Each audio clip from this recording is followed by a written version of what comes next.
नमस्कार दोस्तों, guide of math में आप लोगों का बहुत बहुत स्वागत है। मैं हूं आप लोगों का दोस्त अभिषेक और आज फिर से आप लोगों के लिए एक और वीडियो लेकर आया हूं। इस वीडियो में मैं एक छोटी सी और बहुत ही इंटरेस्टिंग एरर के बारे में बात करूंगा।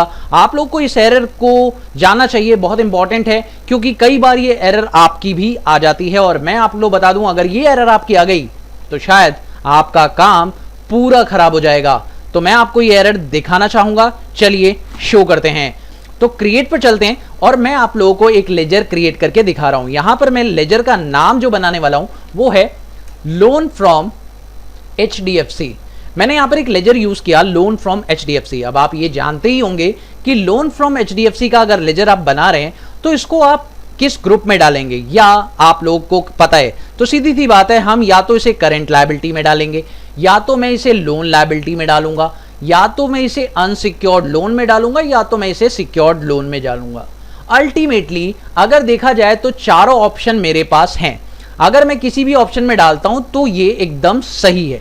लेकिन अगर मान लीजिए मैंने यहां पर बैंक का ग्रुप ले लिया, कई बार गलती हो सकती है। मान लेते हैं कि मैं लोन फ्रॉम HDFC देख रहा हूं और मैं तुरंत मेरे दिमाग में स्ट्राइक किया और मैंने गलती से एक छोटा सा काम किया, मैंने यहां पर बैंक अकाउंट ले लिया। और गलती क्या हुई, बैंक अकाउंट लेने के बाद अब यहां बैंक अकाउंट तो ले लिया, लेकिन एक और प्रॉब्लम यह है कि मैंने यहां पर बैलेंस भी डाल दिया। सपोज करते हैं कि उसका मेरे पास एक बैलेंस दिया हुआ था और ओपनिंग बैलेंस मैंने यहां पर 85,000 रुपीज डाल दिया और इसको एंटर कर दिया। ठीक है, अब देखिएगा सबसे बड़ी समस्या तो अब शुरू होने वाली है। अब वो क्या समस्या है मैं आपको दिखाता हूं। अब आप जैसे ही अपनी बैलेंस शीट चेक करेंगे और बैलेंस शीट में आप जाएंगे तो आपको कुछ गड़बड़ दिखाई देगी। और वो गड़बड़ क्या है मैं आपको दिखाना चाहूंगा। यहां देखिए,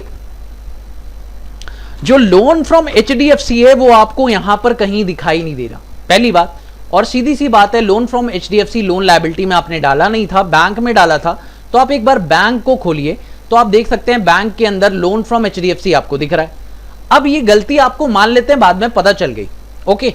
और अगर आपको ये गलती पता चल गई और अब आपने क्या किया, इस गलती को ठीक कर लिया, जाते हैं गलती को ठीक करने के लिए आप क्या करते हैं, सीधी सी बात है, आप जाते हैं ऑल्टर पर और ऑल्टर पर जाने के बाद आप लेजर खोलेंगे और लेजर में आप लोग बैंक का लेजर यानी कि लोन फ्रॉम HDFC खोल लेंगे। और उसके बाद आपको अल्टीमेटली क्या करना होगा, सीधी सी बात है, आप यहां पर क्या करने वाले हैं, ये कर रहे हैं, यहां पर आप ले लेते हैं लोन लायबिलिटी। और जैसे ही आप ये करते हैं उसके बाद आप कंट्रोल ए करते हैं तो आप बहुत ज्यादा बड़ी मुसीबत में पड़ सकते हैं। अब मैं आपको दिखाता हूं ये मुसीबत क्या है, आपको दिखाते हैं। चलिए बैलेंस शीट एक बार दोबारा दिखाता हूं। अब ये देखिए, ओ समस्या, आप देखिए एक बहुत बड़ी समस्या आप लोगों के सामने खड़ी हो चुकी है। वो ये कि यहां पर लोन लायबिलिटी तो एकदम सही ग्रुप है, लेकिन आप लोगों का लोन फ्रॉम HDFC का जो बैलेंस है वो नेगेटिव में शो कर रहा है। है ना, एक बहुत ही खतरनाक पॉइंट। कई बार ऐसा किसी भी लेजर के साथ हो सकता है आपने कोई फर्नीचर का लेजर हो और आपने लोन लायबिलिटी या किसी ऐसे ग्रुप में डाल दिया हो जिसका बैलेंस क्रेडिट हो और आपने वो डेबिट वाले बैलेंसेस में नहीं डाला हो, तो इससे बड़ी समस्या हो सकती है। और ये देखिए आप लोगों के सामने ये समस्या आ चुकी है। ये आ तो रहा है बैलेंस लोन लायबिलिटी के अंदर, लेकिन ये माइनस में आ रहा है, जिसकी वजह से आपका लोन लायबिलिटी का जो टोटल है वो 5,000 दिखाई दे रहा है। तो ये तो एरर हो गई ना। अब आप ये जानते हैं कि दोनों जो लायबिलिटीज हैं इसमें जुड़ जानी चाहिए थे और उसका बैलेंस जो अल्टीमेटली आना चाहिए था वो टोटल आना चाहिए था, लेकिन अभी तो ये माइनस में आ रहा है। तो ये सबसे बड़ी एरर है ना।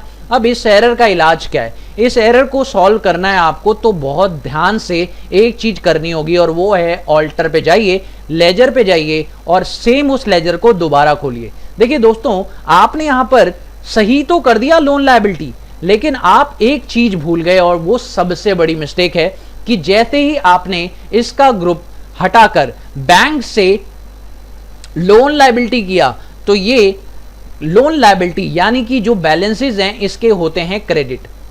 अब सीधी सी बात है, जितनी भी लायबिलिटीज होती हैं उसके बैलेंसेस सारे क्रेडिट होते हैं। और अगर बैंक का ग्रुप की बात करें तो बैंक के जो ग्रुप्स होते हैं उनके बैलेंसेस होते हैं डेबिट, ऑलवेज डेबिट। तो इस वजह से आप लोगों को ये समस्या देखने को मिली। और अगर आप इस समस्या को ठीक करना चाहते हैं तो आप लोगों को नीचे दिख रहा है ना, यहां देखिए सिंपल सा पॉइंट, और यहां पर चेक करिए, यहां पर आपको दिख रहा है डेबिट। बस आपको एक काम करना है, इस डेबिट को क्रेडिट में कन्वर्ट करना है, वरना आप लोगों का ये एरर आता रहेगा। और ये क्यों आया डेबिट, कारण क्योंकि आपने अल्टीमेटली इसको ऑल्टर किया, लेकिन आपने इस चीज पर ध्यान नहीं दिया कि ये बैलेंस डेबिट में दिखाई दे रहा है। तो आपको अल्टीमेटली क्या करना है, इधर आना है और इधर इसको CR कर देना है, बस इसे एक्सेप्ट कर दीजिए।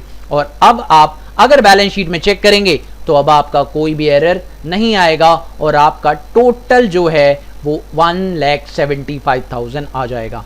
मुझे उम्मीद है कि आप लोगों को ये छोटी सी समस्या लेकिन बड़े काम का पॉइंट बड़े अच्छे से समझ में आ चुका होगा। अगर आप लोगों को ये पॉइंट अच्छा लगा और ये जानकारी बहुत ही महत्वपूर्ण लगी तो प्लीज़ वीडियो को शेयर ज़रूर कर देना और मेरे चैनल पर पहली बार आए हो तो सब्सक्राइब करके नोटिफिकेशन बेल को भी प्रेस कर देना, ताकि इसी तरह की वीडियो का कंटेंट आप लोगों को हमेशा मिलता रहे।